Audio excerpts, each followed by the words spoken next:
Ayan po mga kabida, sa magandang oras po sa lahat at welcome po sa aking channel. Ito po, magbigay lang po tayo ng reaction po dito ho sa nakakabahalang post mga kabida ni Attorney Harry Roque po sa kanyang Facebook page. Ano po mga kabida, kung saan po ay ibinunyag po niya mga kabida na meron daw hindi bababa sa 350 million pesos po na budget para ho sa perma lang. Okay? Dito sa impeachment laban ho kay Vice President Sara Duterte. So, kung totoo man po ito, naulit lang mga kabida yung nangyari po noong first impeachment complaint against the Vice President, noong 2025, nung panahon pa po, mga kabida, ni dating House Speaker Martin Romualdez. Although marami hong mga mababatas during that time na itinanggi po itong aligasyon po na meron pong perang inilabas para lang po sa perma ng impeachment po, laban ho sa Vice Presidente po ng Pilipinas. Pero meron pong umamin po mga kabida, na sila po ay napilitan lang po dahil ginipit po yung kanilang budget, sa kanilang distrito po, mga kabida.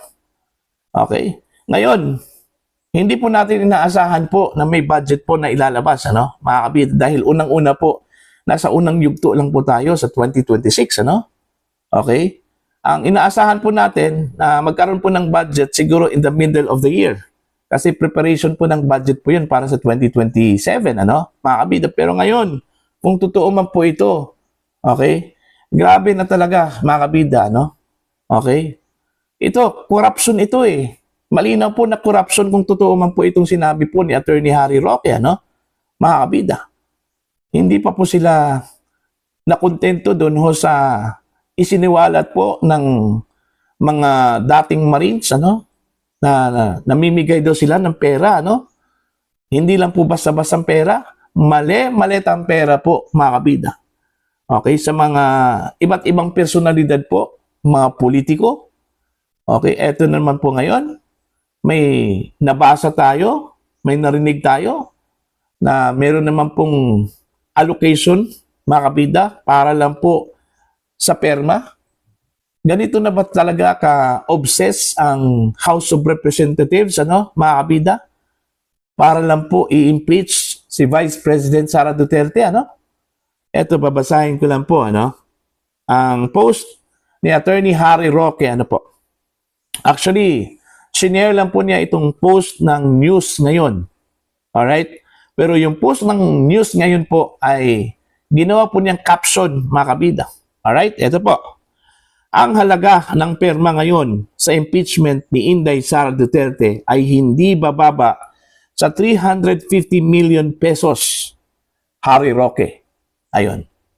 So sa kanya nanggaling po itong balita, O I don't know kung balita ba ito o chismis ba ito, mga kabida. Itong hindi bababa sa 350 million daw yung budget para lang sa perma. Bawat perma po ito, mga kabida. Okay? Again, nakakabahala po ito at nakakalungkot. Kasi pera po ng taong bayan ito Tapos, sa gitna po ng mga panawagan ngayon ng gobyerno, na tayo po ay magtipid, okay, sa kuryente, sa gasolina, dahil sa epekto po ng giyera po ng US, Israel, laban ho dito sa Iran, yan po sa Middle East, mga kabida, Kasi apektado tayo Dahil po sa pagtaas po ng presyo ng gasolina, mga kabida.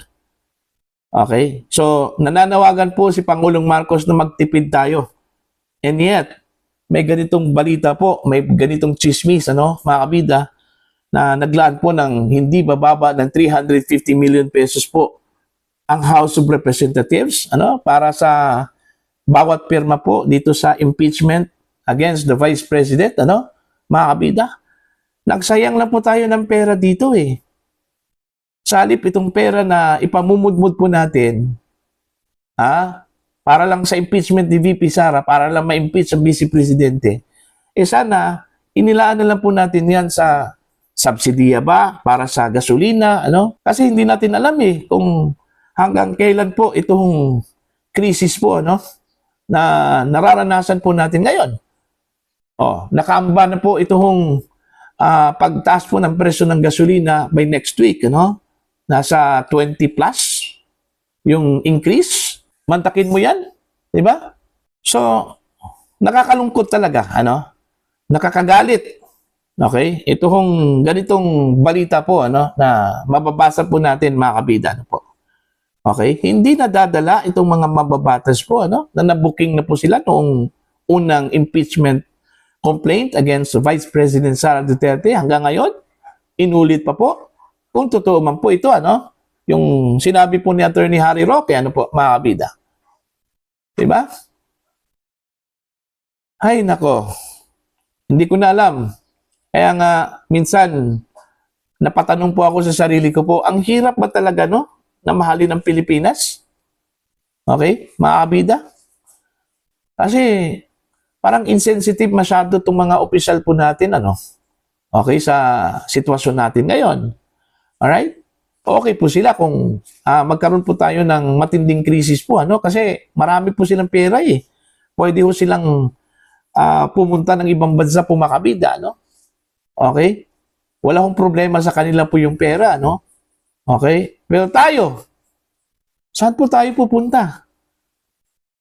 Okay? Kung maubos na po yung pera po natin, mga kabida, saan po tayo pupunta? Lumalaki na po yung utang natin. Nasa 18 trillion na po tayo ngayon, ano? Tapos, may pera nga tayo. Tapos, hinayaan lang po natin na iwaldas ito, ano? Mga kabida? Diba?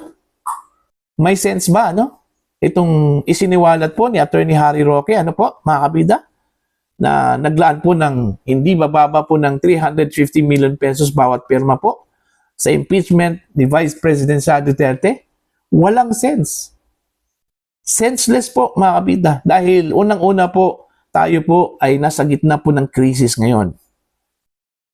Tapos may nabasa tayo na ganito. Diba? Hindi ito pagtitipid. Extravagant ito, mga kabida, no? Katulad po sa ginawa po ng Malacanang. Anong ginawa po? Nagparty. Bago lang po, nananawagan po si Pangulong Marcos na magtipid. Ngayon, nagparty. Diba? Insensitive po yun. Kasi hindi po nila pera, mga kabida, pera po ng taong bayan. Kaya nga, madali lang po sa kanila na magwaldas po ng pera. Okay? Kasi hindi po nila pera yun. Hindi po nila pinagpaguran yun. Pinagpawisan yun. Kaya tayo, mga Pilipino, mga taxpayers, may karapatan tayong magalit. Okay? Kung iwawaldas yung pera natin. Kasi tayo po ay umaasa, mga kabida, ano, na yung binayad po natin na buwis, mapupunta sa mga programa na para po sa atin, ano po. Diba? Anong nangyari? May programa ba para sa atin? Satisfied ba tayo sa programa po ng gobyerno para sa atin, ano, mga kabida? Hindi. Hindi po. Alam nyo, mga kabida, ang napansin ko lang po sa mga opisyal po natin, ano, parang bulag at bingi, ano. Hindi po sila, alam nyo, mga kabida, ang napansin ko lang po, ano, sa mga opisyal po natin, ano, parang bulag at saka bingi, ano. Hindi po nila pinapansin po yung reklamo po ng mga Pilipino, ano, ito kung issue po ng corruption, parang wala lang sa kanila, ano po. Okay? Kaya namimihasa po, ano, mga kabida, itong mga politikong ito, yung mga opisyal po natin, ano, hindi po natatakot po, mga kabida, na iwaldas po ang pera po ng taong bayan. Dahil parang bulag at saka bingi, eh. Sa reklamo po ng mga Pilipino po, ano, mga kabida. Kaya hindi po natin inaasahan po na mayroon pong pagbabago po ang Pilipinas sa darating na mga araw. Hanggat ito pa rin yung sistema na umiiral po, ano, mga kabida. Yung pagiging bingi at saka bulag. Alright? Sana naman po, bigyan naman po ng at least sensitivity po, mga kabida, no, ng mga opisyal po natin. Yung mga pangyayari po ngayon, ano? Okay? I don't know kung ito po ba ay dahil walang pumupuna sa kanila. Okay? Hindi po pinupuna ng mga opisyal na mas mataas pa sa kanila, ano? Yung ginagawa po ng mga subordinates nila, ano? Diba? Kasi tingnan nyo, nung panahon po ni Digong, ano, di ba takot na takot po ang mga opisyal ng gobyerno, ano, naggumawa po ng pagnanakaw po, ano, corruption, mga kabida, pagwaldas po ng pera, ano, takot na takot po eh. Pero ngayon wala eh, parang hindi po natatakot po, ano, mga kabida, yung mga politiko po, ano, mga opisyal po ng gobyerno. Di ba? Yun yung pagkakaiba po. Okay? Sinasabi po nila na itong administrasyong ito ay makatao.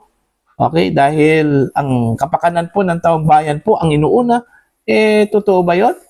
Inuuna ba talaga ang kapakanan po ng taong bayan? O baka ang kapakanan po ng mga politiko po ang inuuna, mga kabida? Ano po? Ito palang impeachment ni Vice President Sara Duterte, ano? Eh, kung tutuusin po, walang kwenta po yan eh. Hindi po yung pinakamahalagang bagay na dapat unahin po.